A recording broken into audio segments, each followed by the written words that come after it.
Communalism was the essence of the state. The fight was essentially between secularists versus non-secularists. And Bangabandhu in his speeches reiterating again and again, it is also going to cater to those who are, the word ethnicity, Bengali ethnicity was broadly defined.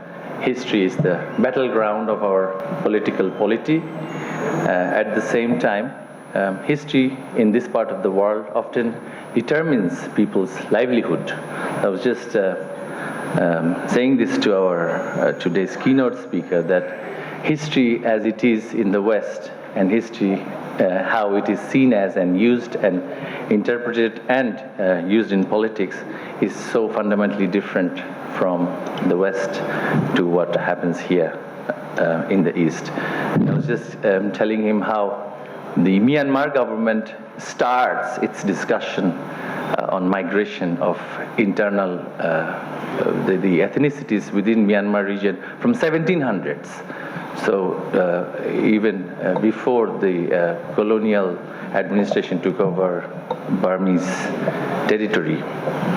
So history determines even today's internal migration, cross-border migration, local politics, economy, and I'm a very amateur student of history. Being an amateur student of history, we as politicians often look at history and find the narrative that we want to, of course, tell people. But in this political narrative of history, often certain very important aspects are lost, as we often misuse history to uphold our political objectives.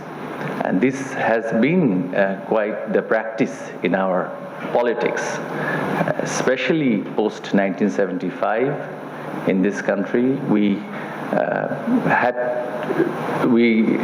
a state-sponsored distortion of history.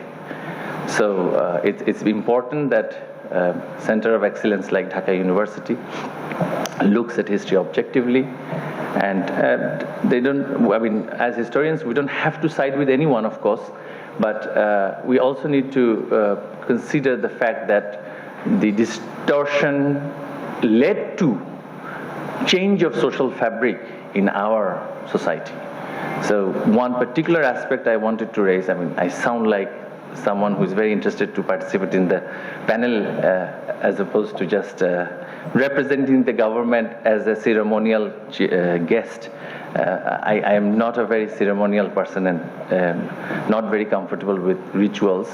But I just, listening to John's keynote speech, I thought there are certain points I think we could all explore.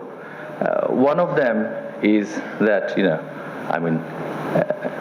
one of the things that, in my view, of course it's a very amateur historian's view, is that post-1960s, during the time of Cold War, there was a tendency in the global north to divide the post-colonial world into the pro-West and the anti-West segments. And what was unique here in this, in our history, was that even the pro-liberal segment of political class was assigned and designated as anti-West. So communalism versus secularism, this debate is often missing when we look at that timeline.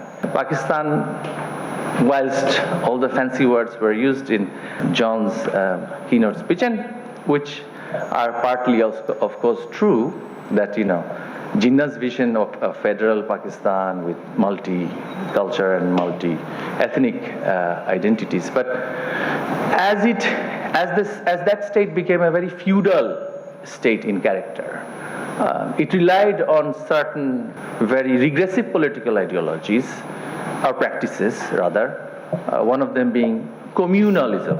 Communalism was the essence of the state. And communalism, of course, it was entrenched constitutionally because the state was named as an Islamic republic. The justification given was that it was an aspiration of the Indian Muslims, which wasn't. I mean, it was of course Jinnah's personal aspiration and his political colleagues. But from that very communal beginning, the state then took a turn where it became Punjabi-dominated ethnic institutional state, where the institutions of the state were completely taken over by one dominant ethnic group, and then other ethnic groups were not very happy. It wasn't just the Bengalis were unhappy. If you look at the Sindh, the Baluchis, the Pathans, all of them were quite unhappy in this takeover of the state by one particular ethnic group, which justified that takeover through distortion of history, calling them as the flag bearer of Islam in the subcontinent, and the state should have the Islamic character.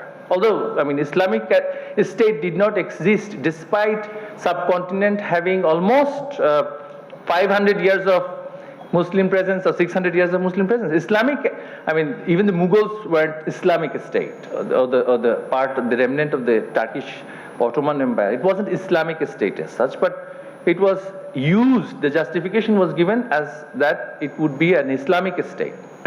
But it wasn't Islamic in its character, because it was actually an ethnicity dominated, a particular ethnicity dominated state which controlled states, the federal state's judiciary, the political system, the military especially, as opposed to how it was unfolding in the neighboring state, which was India, where a state declared from day one that no, we cannot have this massive internal migration, and we must have a federalist approach, a multi-ethnic approach. Diversity is our main spirit and essence of the state, and therefore we will retain to the pre-colonial, that constitutional arrangement of multi-ethnic state. Now, what was interesting in that West, as it was then, during the time of Cold War, took the side of the very liberal, regressive political ideologues, the communalists, the Islamists of the time, and classed the liberal elements of subcontinent as pro or anti-West, pro-East, pro-South, global South, and pro-ultimately USSR, which then resulted in Nehru going around and saying, no, we're not part of the USSR, we are non-aligned. Now, that very regressive decision by certain Western powers still has an impact today, because the allies that they had in the 60s and the 70s, the communal political forces remain the allies even today. So when certain countries criticize democratic practices, elections, and institutions here, often when the complaints are lodged by the former allies of them, the old Muslim League vis-a-vis the aligned forces, who have taken different political facade now, and they're often taken into cognizance, and the relationship is a lot cozier than the relationship with the secular liberal forces. So we see a practice starting from the 60s and continuing even today, where quote-unquote liberal world don't assist or side or support the liberal world in the East. So the illiberal, hyper-conservative, reactionary elements of politics are still funded, aided, helped, assisted, even today in this part of the world. So what was the aspiration that we had under Bangabandhu's leadership? Often it is classed as an ethno-linguistic political aspiration. It wasn't necessarily ethno-linguistic. Ethno-linguistic words were used, but the objectives were ideological, in that the objectives were democracy. The objective was socialism, meaning equality for all. And objective was that. It wasn't that it was a state created for an ethno-linguistic group alone. And the state constitution, when it was formed in 1972, it catered for everyone, specifically reiterating again and again, and Bangabandhu in his speeches reiterating again and again, it is also going to cater to those who are, I mean, the word ethnicity, Bengali ethnicity was broadly defined. Now, then came the idea of Bangladeshism, post-75, which had Islamism in its core. Yet, to the Westerners, it was portrayed as something very inclusive, that, okay, the non-ethnic Bengalis are excluded in the Bengali nationalism political stream, and therefore the Bangladeshism will include the non-Bengali ethnics, and therefore it is more inclusive. Whereas in a sense, it was just a very, I don't want to use the word Islamism, but rather a specific use of religion to justify illegitimate control on a state and institutions, and going backwards from the aspirations of 71's War of Independence, that we needed a society which was secular, which was the primary, I think, I mean, in my personal observation or my analysis, I would say the fight was essentially between secularists versus non-secularists, communal, non-secular, feudal forces. And then we had that our aspiration was not feudalism, but rather socialism as defined by the political leaders then, and secularism. A state must be separate and separated from mosque or the church. That was the battleground. But as soon as the 15th of August came, but of course before the 15th of August, there was also this tendency in the global north to class the secular liberal elements as anti-West, and that created the narrative for the coup d'etat and the ultra-conservative forces. That created the excuse to justify the genocide and the killing that followed afterwards, the assassination of the whole family of Bangabandhu. Then, no, it wasn't just the family of Bangabandhu that was assassinated, it was, I say, compared to what had happened to the character of the state, in terms of number of bloodshed, it was of course very significant, but what followed was quite enormous in that, absolute annihilation of freedom fighters in the military force, which then was reconverted into, the attempt was to reconvert the army into a force which relied on communal values, on religion-centric political ideology, that it is, of course, an extension of Pakistan.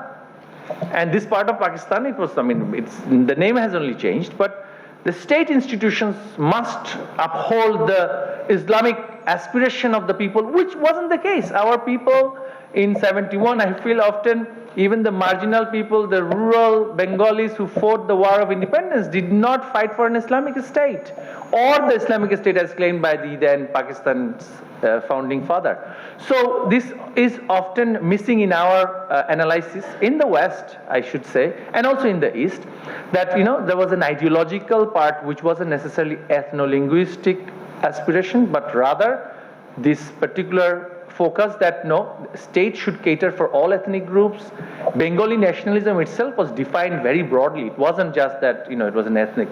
So because these things are very attractive in the West, that okay, so the Bengalis have created an ethnic state which would exclude the minorities that we had protected under the colonial mandate. We gave them self-autonomy, etc., to different ethnic groups. So Bangladeshism must be more inclusive, and that's how it's often portrayed by institutions in global north. And even today, there's an attempt to do that. So I'd like to request our researchers here to also reach out to the global audience, to express it to them that it wasn't just the cultural ethno-linguistic aspiration, it was of course, and often secularism is missing, and even today, there is no focus on the state's character being changed into a very regressive form of use of religion.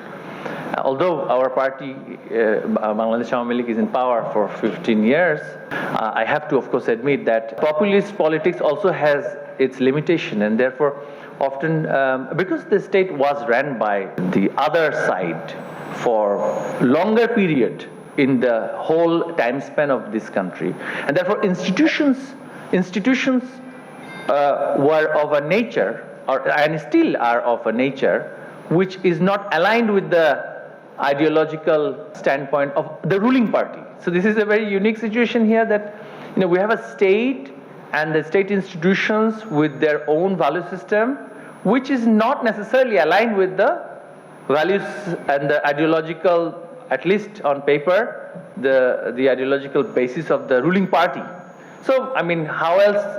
I mean, in terms of democratic values, it's a unique system. Even though the institutions don't subscribe to our political ideology, we have to still work with the institutions, because our objective is emancipation of the people, betterment of the people.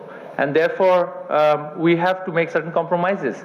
But on certain points, on certain issues, on certain ideological standpoints, we cannot make compromises, and therefore we need to have a unity amongst our researchers, academics, that the fundamental character of the state, a state being a secular state,